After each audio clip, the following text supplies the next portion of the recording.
Computer. Recording, all right.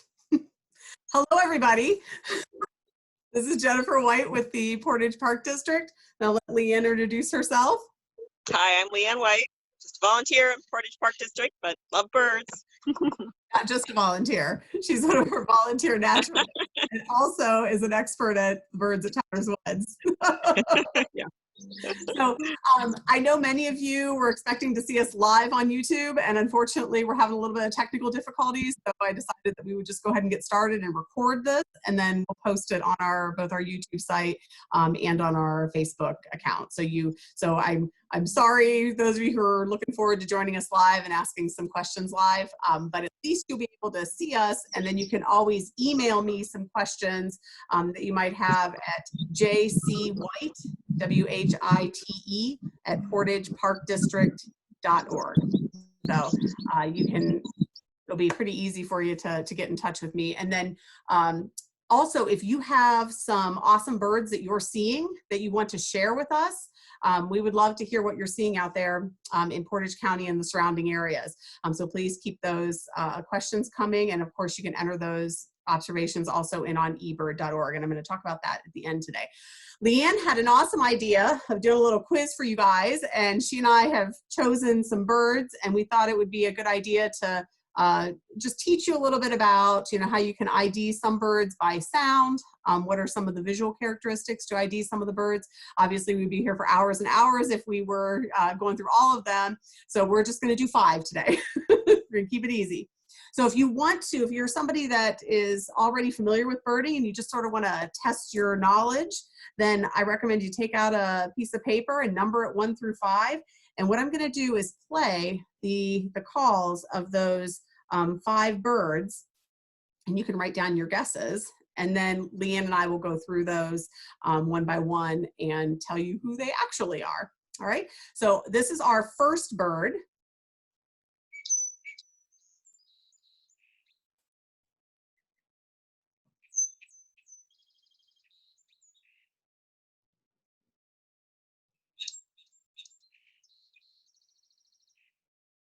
Okay, that's number 1. Bird number 2.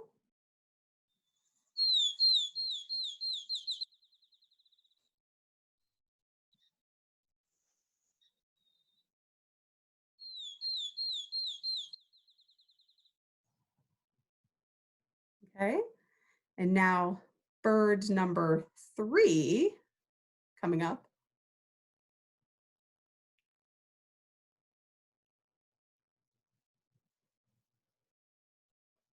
This is bird number 3.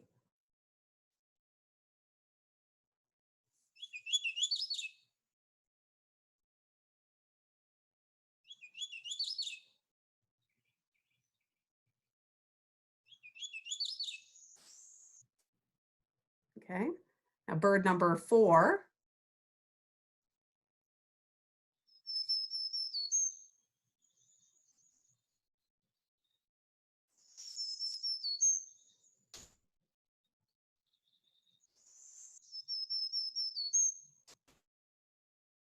And last but not least, this is bird number 5.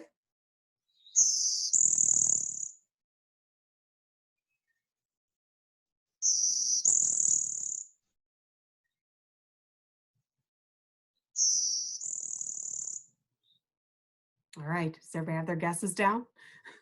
So I'm going to start, and I'm going to do the first 2 birds. Then I'm going to turn things over to Leann, and she's going to talk about the last 3 birds. So let me share this screen, and I'll introduce you to bird number 1, which this bird is a really common bird. In fact, it's a year-round resident of Northeast Ohio. And this guy or girl is the song sparrow. So we'll listen again.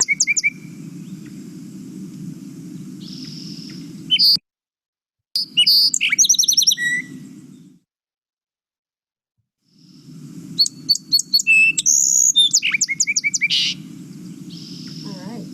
The picture that you're seeing on the screen shows the adult eastern as well as so the song sparrow can look different depending on which part of the country that you see it in, but the one that's right on the screen is typically what it's going to look like when you see it here in Northern Ohio. And I love this little guy. If you are new to birding, this is a really good starter bird to get very good at identifying both its shape, its sound, its markings, and its habits. It's a very charismatic little bird.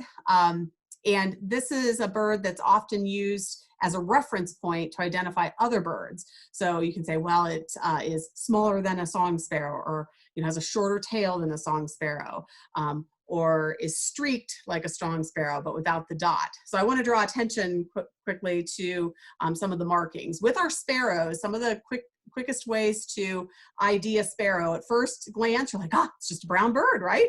But if you look closely and get into the habit of, once you've identified a bird as a sparrow, look at the markings around the head area, and also whether or not it has an eye ring. But I'll tell you, the part that I first go to with any sparrows is looking at the breast. So does it have streaks like the song sparrow, or does it have no streaks? Does it have a black dot in the center or not? And then again, with around the streaking and striping around the eyes and whatever color the head is, those are the kinds of things to look for. So for a song sparrow, they're sort of a round bird. They have a longer tail for a sparrow. They flick their tail often, so they're just kind of a happy little bird, but they have this really deep striping, and that dot right in the center is a giveaway.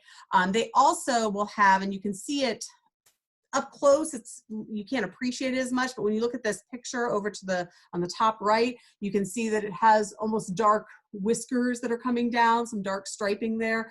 That's another good giveaway for a song sparrow. So that's our bird number one, is the song sparrow. And they start out with those 3 notes, that do, do, do, and then it gets sort of like warbly and lovely. We'll do one quick little.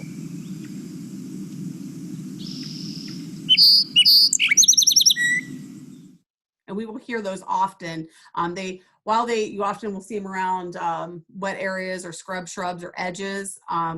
They're a really common bird to see along trails and to hear along trails. Our next one, number 2, is the field sparrow. And I want you to give a listen again to this call.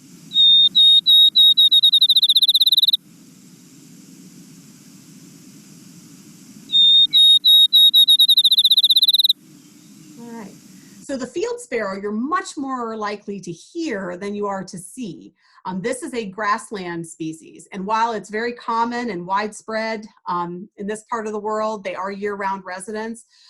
This bird is a bird of concern, and we're watching it because it's very much affected by loss of grassland habitat. So as grassland areas are developed or converted, we're seeing declining populations in field sparrows. A guaranteed spot to see them in our Portage parks is along the Meadow Trail at Morgan Park. They are there year round. So a couple identifying features: they do have a real faint light eye ring. I want you to notice that breast though. No streaks at all, no dot. So it's just no stripes along the breast. They do have a brownish, like a reddish brown cap to them, and they're similar in size, just slightly smaller than a song sparrow. So that's our field sparrow. So let me get back here and unmute Leann. To turn things over to her, and bird number 3 here. So bird number 3 is my favorite warbler. It's a hooded warbler. The reason it's my favorite is because it's one of the first birds that I was able to identify, and by ID or by seeing it, and also by hearing it. So it's a cute little bird. I mean, some of the warblers are really super fast, flitting about. The hooded warbler isn't quite as hyper as some of the other birds. I mean, they're harder to see. They're typically in lower understory. They're going to be in the males will be singing like mid-level in the trees, but they typically nest in lower, denser brush. So on, say, around the scrubby areas, say, for example, Towner's Woods around the Eagle Trail, or even just like towards the middle of the woods where there's some scrubby brush there, you're going to hear them. I don't hear them quite as much over in the meadow area. I think they like some trees, but they like that shady understory. The males typically have that beautiful hood with a yellow face, and the females are definitely they have that as well, but it's much more muted. It's just a cute little sassy call that I just enjoy hearing it. It's kind of like, oh, so it's just one of those calls that just kind of makes me happy when I hear it in the spring. It's like, oh, the warblers are back. And they're one of the earlier warblers, as the birds that I'm going to discuss today are some of the earlier ones to come back. And so it's just, I don't know, it's just always fun hearing them. Anything to say about that again, so we know what the sound is again? Sure. Got to play it at the beginning.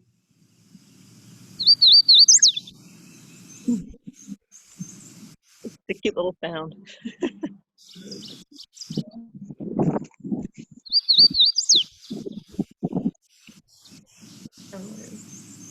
Very cute little guy. Yeah. All right. You ready for number 4, everybody? So that hooded warbler is still going. Okay, number 4. We'll listen to this one first.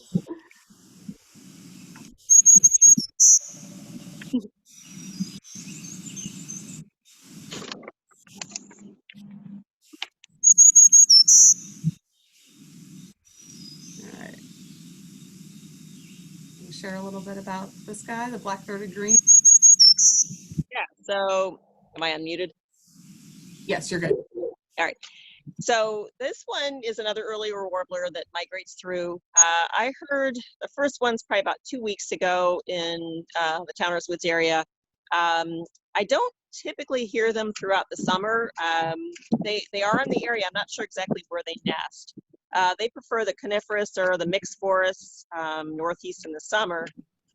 They like tall trees, and they often stay along. They often stay high in the trees, so it's not always easy to see them. But depending if they're coming right back from migration or coming through, they may be lower just because they're hungry. It's a very pretty bird. It has sometimes, I guess, they can be difficult to identify sometimes because they're not real green. It's more of like an olive color, and they have like a black throat and the yellow side in their face, and then the black streak through the eyes.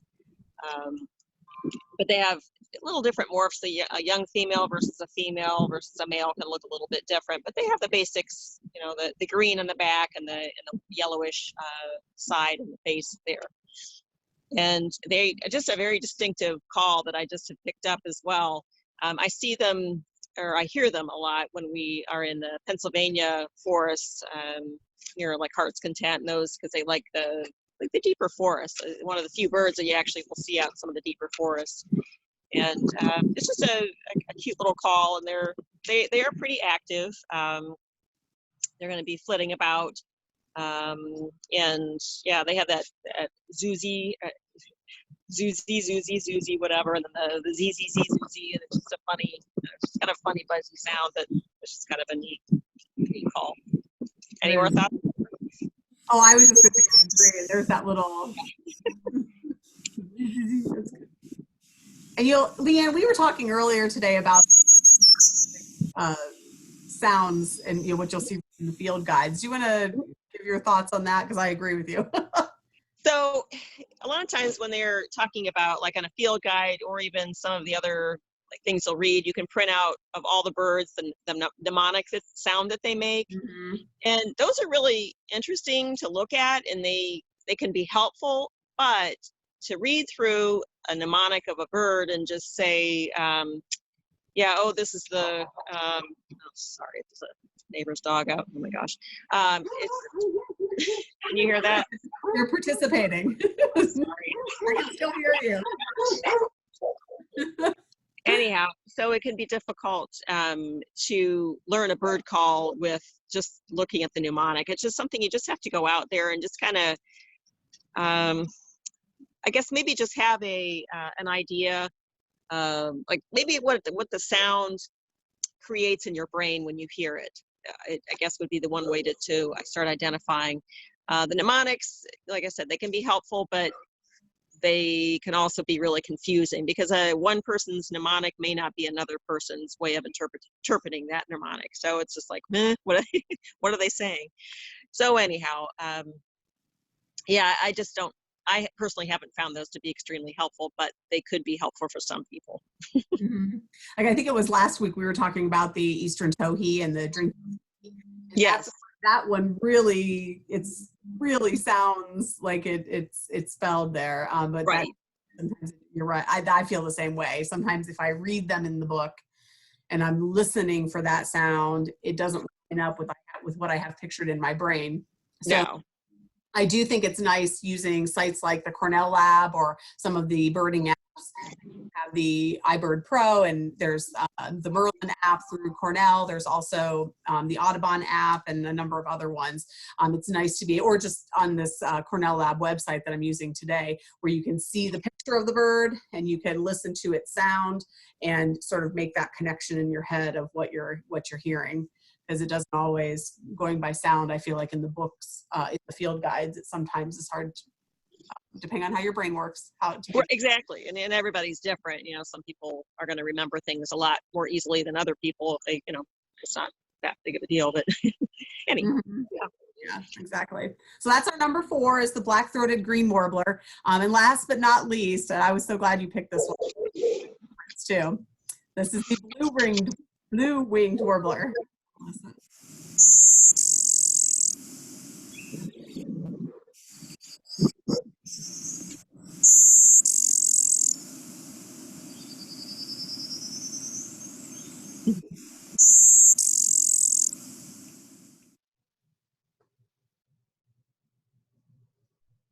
sorry. Oh. My gosh. There was a what a nice, relatively easy call to identify with a bee buzz, and you're going to hear this bird typically in the secondary growth, like thickets, woodland edges, and that type of thing. You're not going to hear them deep in the woods. I hear them a lot in the butterfly trail or along the bike path. You can hear them along there at Towner's Woods, and probably anything that has like secondary growth. They have they're not extremely, I guess, vibrant, or when you look at the hooded warbler, you think, oh yeah, that's a hooded warbler. The blue-ringed warbler might be a little bit more difficult to identify just by sight, but they do have the black eye ring, or the eye line that goes through there, and kind of like a bluish gray wing with 2 white wing bars. And there's so many birds that have white wing bars that it's just really difficult to say, oh yeah, that's got a wing bar. That, yeah, that and 1,000 other birds. But anyhow, but they don't flit about quite as much as some of the other birds. I mean, I think they're relatively active, but you can see them sitting and singing, as opposed to some of the other warblers that are just like all over the place. Mm-hmm. But they're, just to let you know, these calls are just some of the main calls you're going to hear. They also have their little chips and their ticks and their buzzes and their all these other little different calls that once you become more familiar with the calls, you can look at those. But there are different calls that they're going to make, just like people talk different languages, or different languages, or the different types of words or whatever. They're going to say different things too. So it's just, those are the main calls that you're going to hear. And if you hear that call and it's like, okay, and then you hear some other calls, and you might be able to look and see that's a identifying call of that warbler, and see what other calls it's making or sounds it's making. Sure. So it's a cool call though. But they're one of the earlier birds to migrate through as well. So they are around. Very fun. Very fun. So I hope you guys have enjoyed your quick little lesson. I just had a couple things I wanted to thank Leann for sharing her knowledge today, and or look forward to, we will be back next Thursday at 4 o'clock also, and hopefully then we will be live for real. But this will still be up on our YouTube channel. I did get some feedback from a few folks who registered to watch us live today, and Anita had reported that she had seen a Baltimore Oriole in her yard, and I bring that up because she wasn't sure if that's what she had seen. So this is Baltimore Oriole, and we are seeing these. This is the male that's in the main picture, and over to the right, you see the female. She's got the same white wing bars and a little bit of another wing bar. Yes. But they are just a gorgeous bird, and they are definitely, I mean, I'm seeing and hearing them a lot, and this is their call. Yes. They have a real bright, crisp clear. Mm-hmm.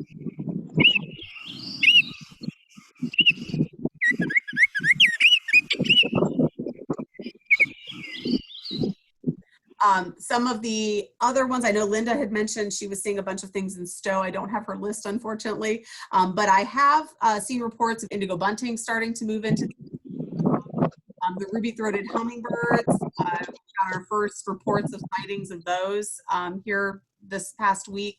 Some of the other warbler species are starting to move in.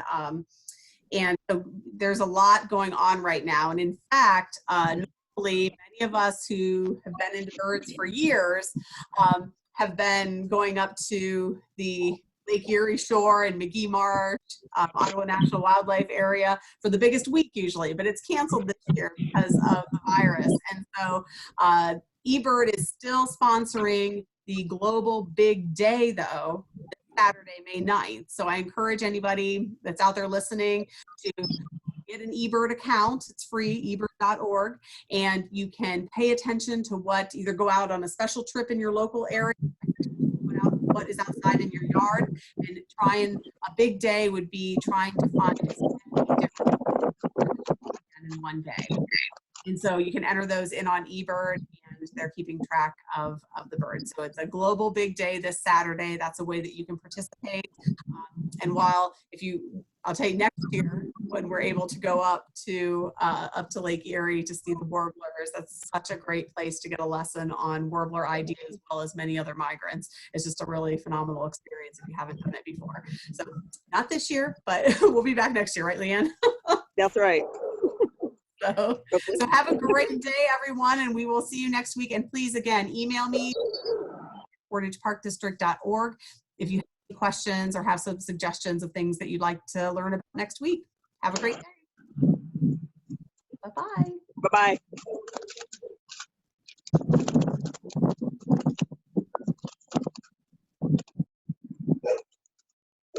Leann. Hello. Hey, did you see the American Red Start yet? Have you